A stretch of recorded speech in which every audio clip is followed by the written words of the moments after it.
Comment bien travailler la clause bénéficiaire de son contrat d'assurance vie? C'est la problématique qui va nous animer aujourd'hui dans Enjeu Patrimoine. Effectivement, la clause bénéficiaire de son contrat d'assurance vie n'est pas forcément la première chose à laquelle on pense lorsque l'on souscrit un contrat, et pour autant, elle est indispensable, notamment en matière de succession ou de transmission de son patrimoine. Pour en parler, nous avons le plaisir de recevoir sur le plateau de Smart Patrimoine Valérie Benz, responsable des études patrimoniales à l'UFF. Bonjour Valérie Benz. Bonjour Nicolas. Bienvenue sur le plateau de Smart Patrimoine. Nous avons le plaisir également d'être accompagné par Thibaut Cassagne, ingénieur patrimonial au sein de la financière de l'Échiquier. Bonjour Thibaut Cassagne. Bonjour Nicolas. Bienvenue sur le plateau de Smart Patrimoine. Valérie, on va commencer avec vous. On va expliquer ensemble comment travailler cette clause bénéficiaire donc au sein de ce contrat d'assurance vie, les termes qui vont déterminer, j'ai envie de dire, les exceptions finalement à une clause type. Ça s'appelle clause bénéficiaire démembrée, clause bénéficiaire à option. Ça peut faire peur un petit peu comme ça, mais on va détailler tout ça. Juste avant, première question, cette clause bénéficiaire,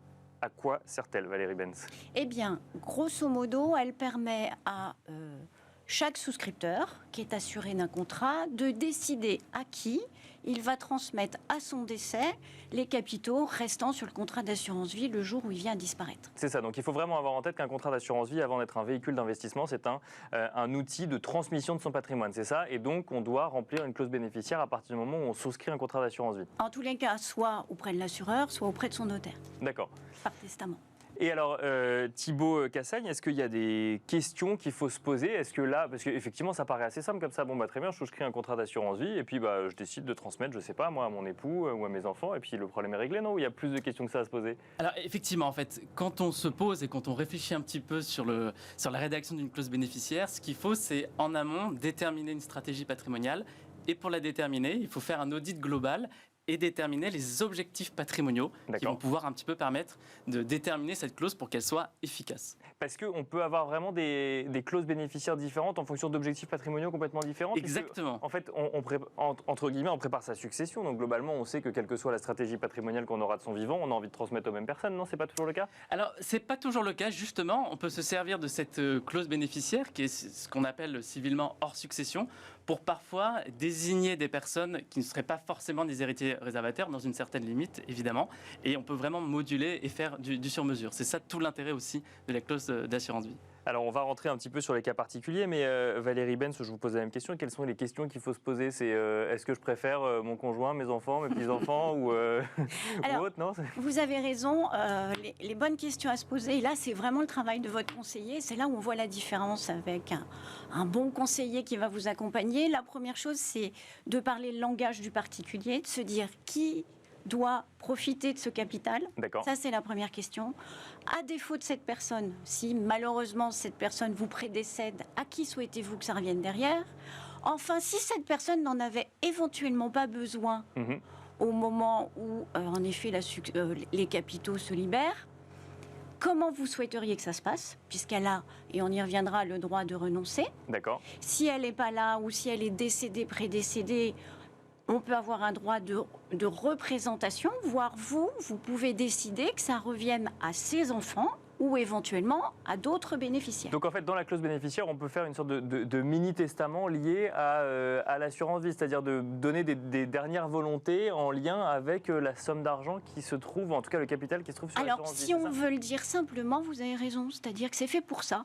On doit vous écouter, on doit vous comprendre, et compte tenu de votre situation patrimoniale et fiscale, et je crois que Thibaut nous en parlera ensuite, on va pouvoir ajuster cette clause bénéficiaire, mais surtout, et je crois, je le répéterai, ce qu'il faut, c'est qu'on vous comprenne, que vos souhaits soient en effet bien pris en compte et bien retranscrits dans cette clause, et après, les professionnels qui vous entourent vont pouvoir vous donner des conseils quant à sa rédaction, voire la rédiger, vous accompagner dans sa rédaction et intégrer des solutions d'optimisation fiscale.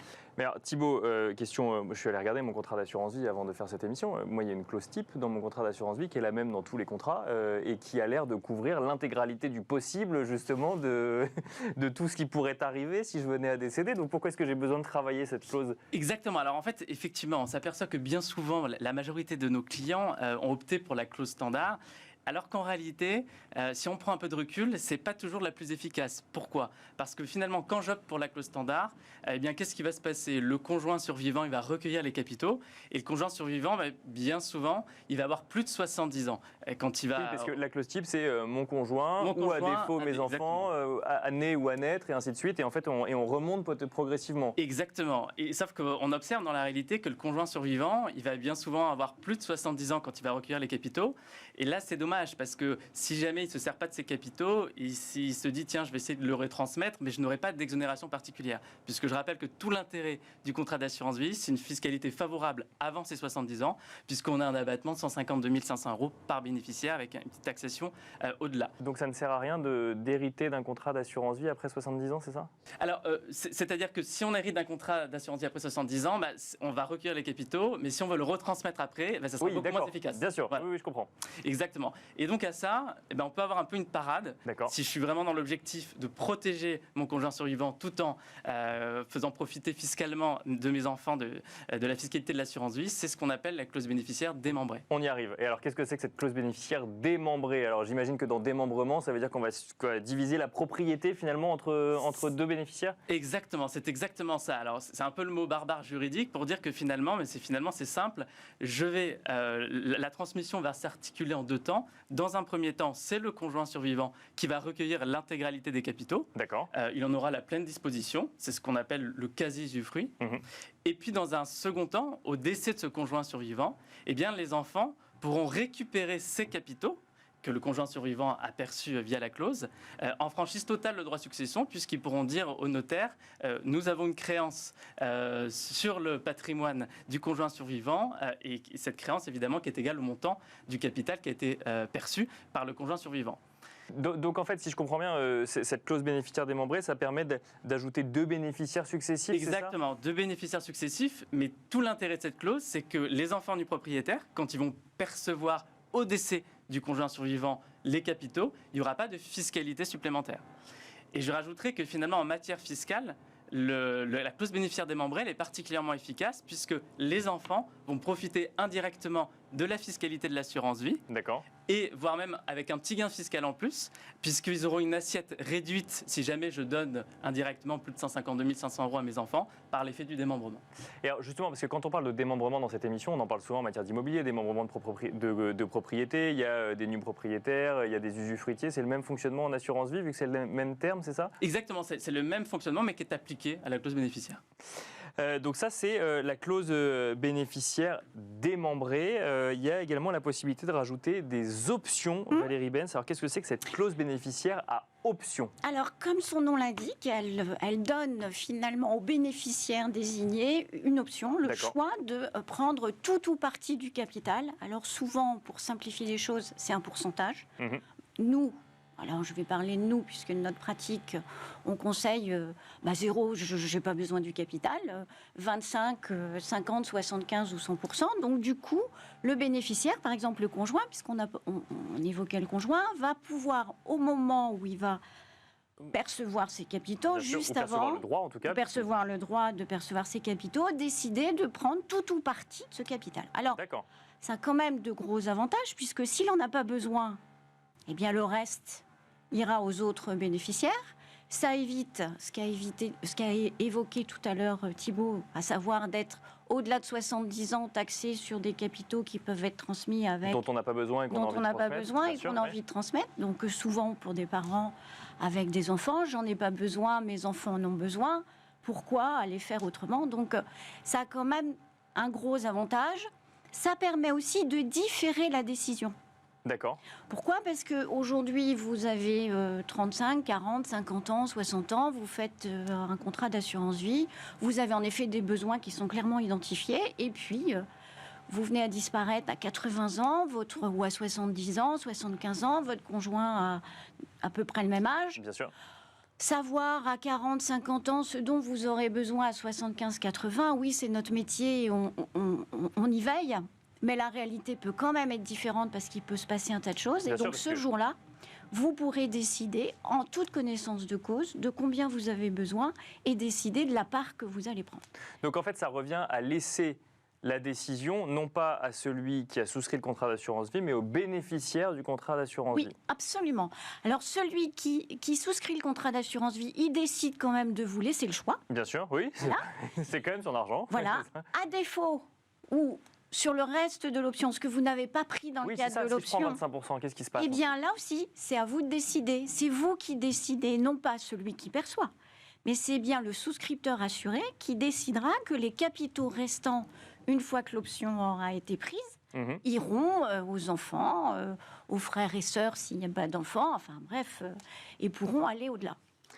Petite question comme ça se passe bien dans les familles quand il y a une clause de bénéficiaire à option? Ah, bah alors ça fait partie en effet de notre travail. C'est-à-dire qu'il y a bien évidemment des situations familiales où on ne va pas le proposer. Puis il ne faut pas oublier que finalement, l'option, elle est proposée aux bénéficiaires de premier rang, par exemple. Bien sûr, oui. Et les autres ne sont pas censés savoir que D'accord, si oui. Tout le monde n'est pas au courant en amont que... Oui. du capital, le reste vous reviendra. D'accord. N'oublions pas, hein, c'est quelque part le même cas que si je renonce. Je peux toujours renoncer. Bien sûr. Si je renonce, ça ira à d'autres personnes qui ont été désignées dans le contrat. Donc là aussi, il y a un gros travail à faire et d'explication avec nos clients. Qu'est-ce que ça représente si le premier bénéficiaire renonce ? Ou en cas de renonciation d'un des bénéficiaires. Et là, en effet, le même sujet va se poser, mais les autres ne sont pas censés savoir que vous pouvez renoncer et que du coup, ils vont récupérer. D'accord. À moins que le souscripteur du contrat d'assurance vie l'ait dit, normalement, effectivement, vous ne savez pas, vous avez évoqué justement la renonciation. Thibaut, clause de renonciation, quelle différence par rapport à une clause bénéficiaire à option où justement on peut décider de renoncer à une partie du capital? Alors là, en fait, c'est un petit peu différent. La renonciation, on va dire que c'est une stratégie pour le bénéficiaire.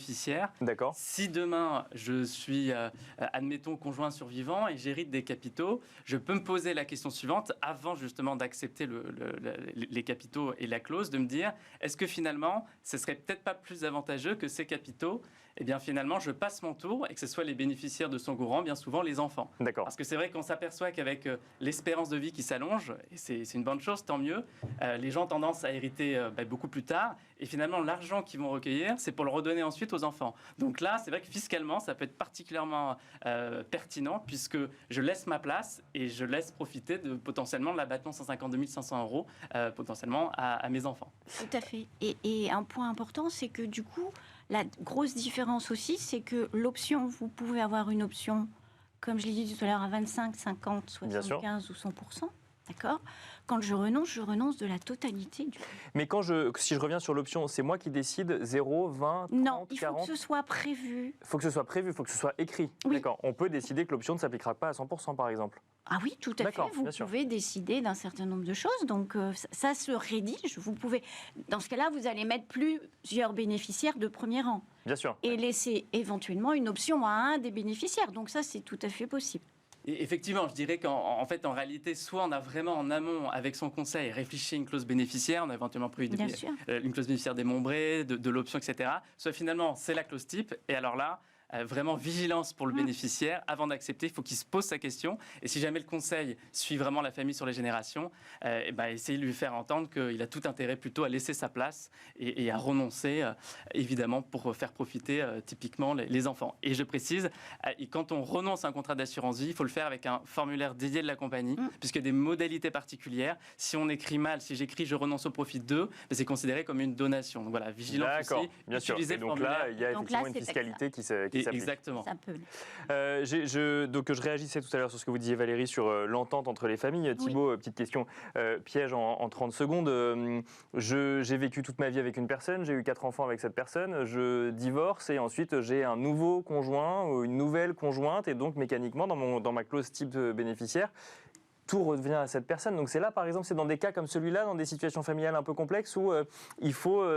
travailler sur une clause un peu personnalisée. Exactement. Et d'où l'intérêt de faire un peu le bilan, peut-être tous les 2-3 ans, de la clause bénéficiaire, puisqu'elle se modifie à tout moment. D'accord. Et d'ailleurs, vous avez parlé d'une situation potentiellement de famille recomposée. Et là aussi, quand admettons, si je mets mon conjoint, effectivement, si je me remarie... je déshérite mes enfants, en tout cas, de la partie d'assurance vie. Oui, c'est ça. Et donc là aussi, il faut faire aussi attention, parce que si je désigne mon conjoint avec le nom du conjoint et qu'officiellement je me suis remarié, ça peut poser quelques soucis. Donc là aussi, toujours pareil, essayer de faire évoluer la clause en fonction de l'évolution de la situation patrimoniale. Valérie Benz, oui. Et n'oublions pas que vous avez toujours le choix de faire plusieurs contrats d'assurance vie. Bien sûr, Exactement. oui, bien sûr. Et donc avec plusieurs bénéficiaires. Et bien sûr. Et donc vous pouvez vous arranger, et je pense que c'est toujours le meilleur conseil, pour ne déshériter aucun de vos enfants, tout en organisant votre patrimoine de telle sorte à aussi protéger votre nouveau conjoint. Et c'est toute la subtilité de ces clauses bénéficiaires lorsqu'elles sont bien rédigées et qu'on peut mettre en œuvre plusieurs contrats d'assurance vie.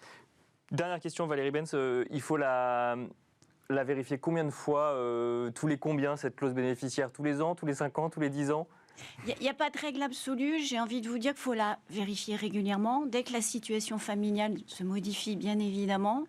Dès que vous avez une évolution même de vos revenus, de votre patrimoine, de toute façon, ça se travaille au quotidien.